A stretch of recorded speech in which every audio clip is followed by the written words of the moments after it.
Every single morning when you awaken and open your eyes, you are faced with a profound test. It's not just the start of a new day.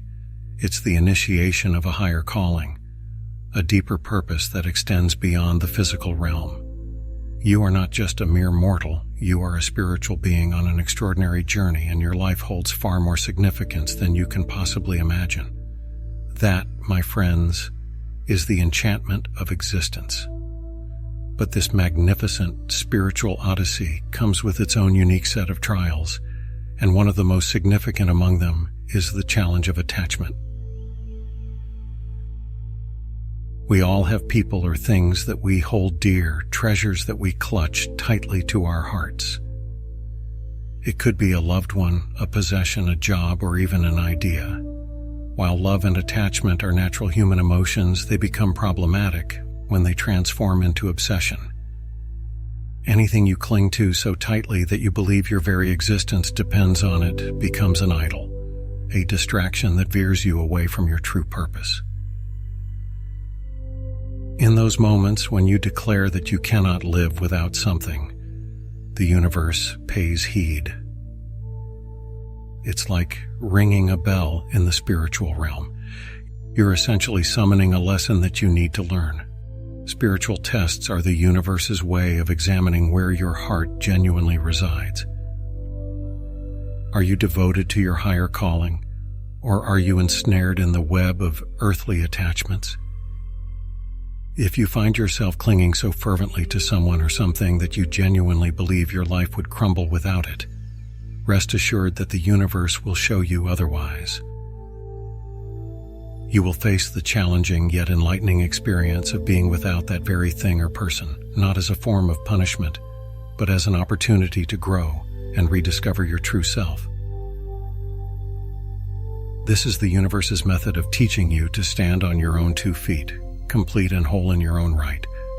This concept echoes through the teachings of many philosophical and spiritual traditions, from Buddhism's emphasis on non-attachment to Stoicism's encouragement of emotional resilience. The universe, in its infinite wisdom, will test your readiness to release even those things you consider integral to your identity.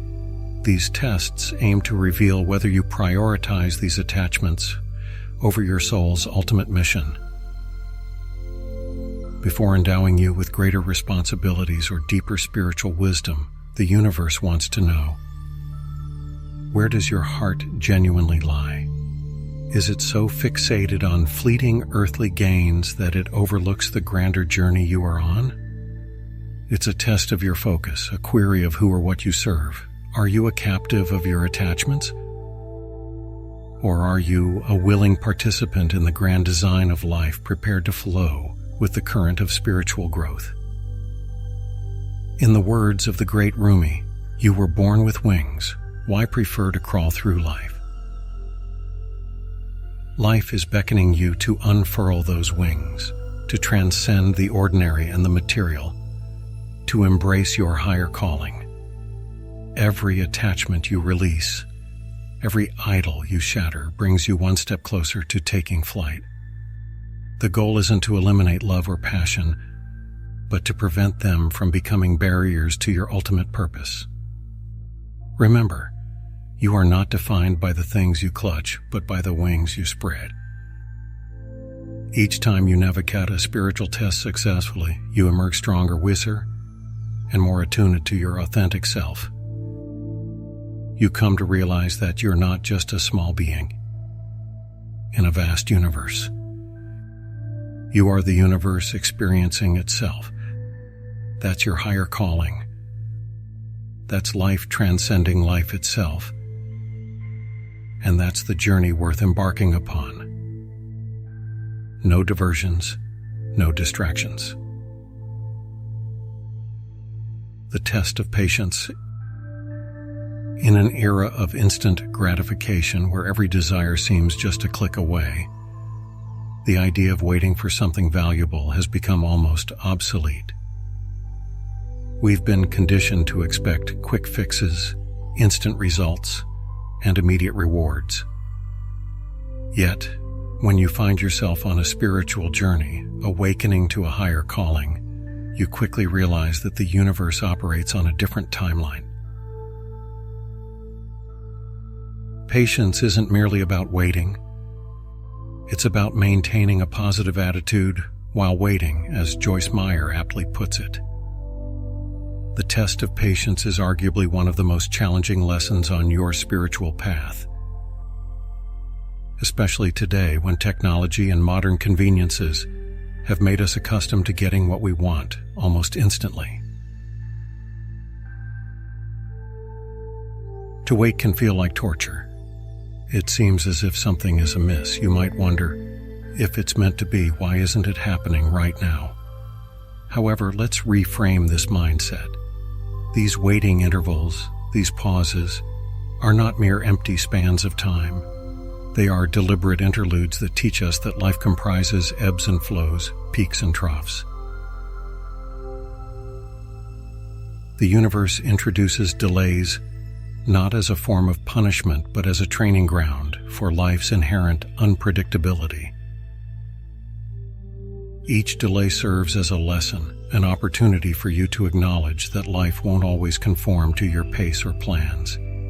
Yet this isn't a negative occurrence. It's an opportunity for growth. What is the universe trying to convey during these periods? It's asking, are you willing to persevere, to wait for what you ardently desire? Or will you abandon your path because things aren't unfolding as anticipated? These questions aren't meant to torment you, but to challenge you, to bolster your determination, and to deepen your comprehension of yourself and your journey. Keep in mind that the universe isn't compelling you to wait to penalize you or deny your dreams. You're asked to wait so that you can learn to cherish what you're waiting for even more profoundly when it eventually arrives. Similar to a seed slowly sprouting from the ground, your aspirations and goals need time to take root and flourish fully. There's profound wisdom in the adage, good things come to those who wait, and frequently, the longer the wait, the more gratifying the outcome. Yet, how can you make this waiting less agonizing? You discover stillness, the ability to merely exist without the perpetual need to take action. That's when you uncover comfort in waiting. Stillness empowers you to tune out the clamor, to moderate your impulsive thoughts and emotions, as Eckhart Tolle instructs us. To offer no resistance to life is to be in a state of grace, ease, and lightness. By slowing down, you learn to heed your inner voice, to fathom your own needs and desires more intimately, and most importantly, to locate serenity in the present moment. When you find tranquility in the present, the future becomes less foreboding. With each instant you spend patiently waiting, you're not merely biding time. You're amassing wisdom, resilience, and spiritual profundity. The universe, in its boundless wisdom, comprehends the precise timing for everything. It knows when you're prepared, even if you believe you are or wish you were.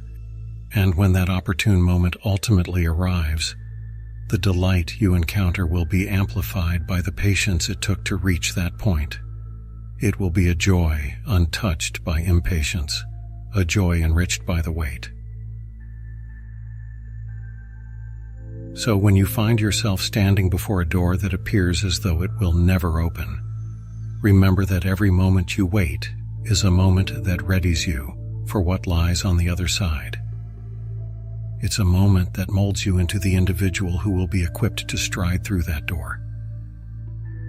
And when it eventually swings open, you will not view the waiting period as wasted time, but as an indispensable segment of your voyage.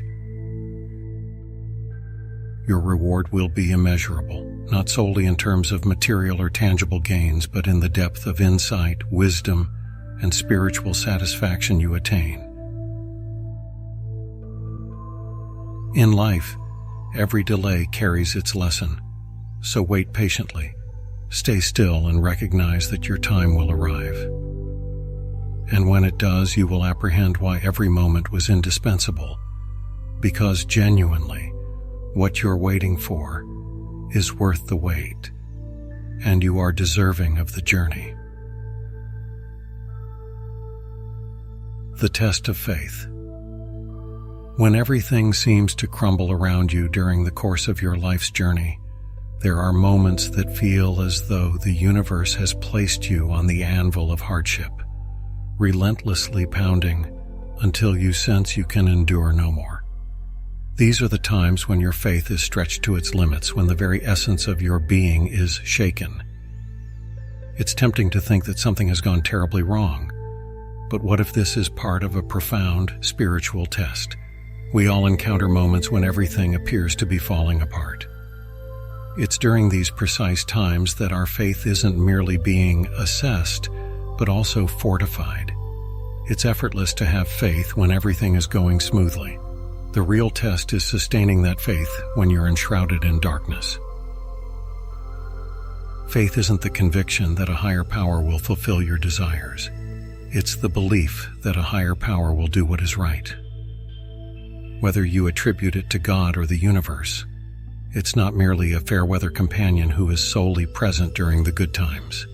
The relationship you cultivate with a higher power is fortified and deepened during the trying stretches of life's journey. When everything unravels, you're left exposed, open to divine influence, open to a transformative relationship that will ultimately enrich your life. It's during the most challenging times that you unearth what you're genuinely made of. Can you remain unwavering in your beliefs even when faced with unforeseen challenges? The universe often employs these moments to assess your resilience, your adaptability, and the depth of your faith. It may seem severe or even harsh, but remember, when you emerge from the tempest, you won't be the same individual who entered it. That's the essence of the storm. Pain and adversity aren't purposeless encounters. When you feel like you're being dissected to your very core, keep in mind that, much like a plant, you're being pruned. This pruning isn't an act of destruction, but of love. God or the universe is clearing away the dead branches, the attitudes or beliefs that no longer serve you, to create room for fresh growth. The very process of eliminating these components necessitates a significant act of faith on your part, a belief that what is being excised will be replaced by something more robust, more vibrant, and more harmonious with your genuine self. The sensation of being reformed can be profoundly unsettling. Nobody relishes being torn apart, whether physically or metaphorically. However, these challenging moments aren't what they appear to be on the surface. The universe isn't punishing you. It's preparing you for what's next, for greater things that you can't even envision presently. It's molding you into the person you are destined to become, and while the process can be acutely painful, the outcome is worth it. Thus, when your faith is tested, when you find yourself in life's tempests, remember that this isn't the end, but rather a transformative phase. Your journey through these trials will instill in you a resilience and a depth of faith that will serve you for the rest of your life. You will emerge not shattered, but fortified, not defeated, but triumphant. Just have faith in the process, faith in the divine timing, faith that you are traversing a path leading you toward your highest good. The universe isn't aiming to break you. It's striving to fashion you into the best rendition of yourself, so maintain your faith, no matter how shaky it seems at this moment, because on the other side of this test awaits a version of you that's more resilient, more robust, and more profoundly connected to the divine than you ever thought attainable. My dear friends, this isn't merely about enduring life's storms. It's about discovering how to dance in the rain, to find illumination even in the darkest corners of our existence, to remain ignited, to remain inspired, and most importantly, to remain true to the remarkable journey that is uniquely yours. If you found this message inspiring, Please join me in my mission to share it with those who might benefit from hearing it. I wish you a beautiful day.